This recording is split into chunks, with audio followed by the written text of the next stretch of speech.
خبرگزاری دولتی تاس روز 3 ایون نوشته است که با اعترافات فریدون شمس‌الدین از پرونده او آشنا شده است. تاس نوشته است که به گناهش کاملا اعتراف کرد و از کرده‌اش پشیمان است. به نوشته خبرگزاری 3 گمانبر دیگر به جنایت، محمد صابر فیضوف، سید اکرم رجب‌علی زاده و دلیرجان میرزایف، اگرچه به گناه خویش اقرار شدند ولی از کردهشان اظهار پشیمانی نکردند. فریدون شمس‌الدین را با امر دادگاه مسکو شب 24 مارس با اتهام انجام عملیات تروریستی بازداشت کردند و گفتند او چند روز قبل از حادثه از ترکیه به مسکو آمده است.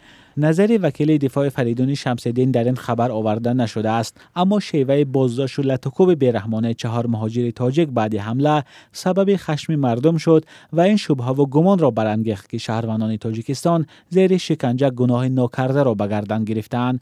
ماموران امنیتی روسیه وقت بازداشت گوش یک از متهمان را بریده و دیگری را به حد زده بودند که در عربه معیوبی و بیهوش و بیاد به دادگاه آورده شد.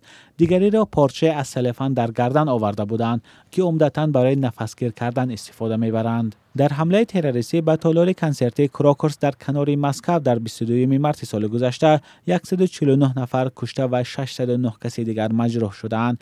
در عموم مقامات روسیه 19 نفر را به انجام این حمله متهم می‌کنند و اکثر آنها شهروندان تاجیکستان هستند.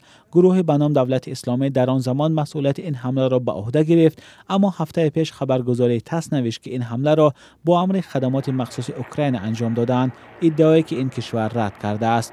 حمله تروریستی به کراکوس جامعه تاجیکستان را وحشت زده کرد و بعد آن مقامات روسیه به عملیات گسترده و آلوده با بدرفتاری به ضد مهاجران تاجیک آغاز کردند.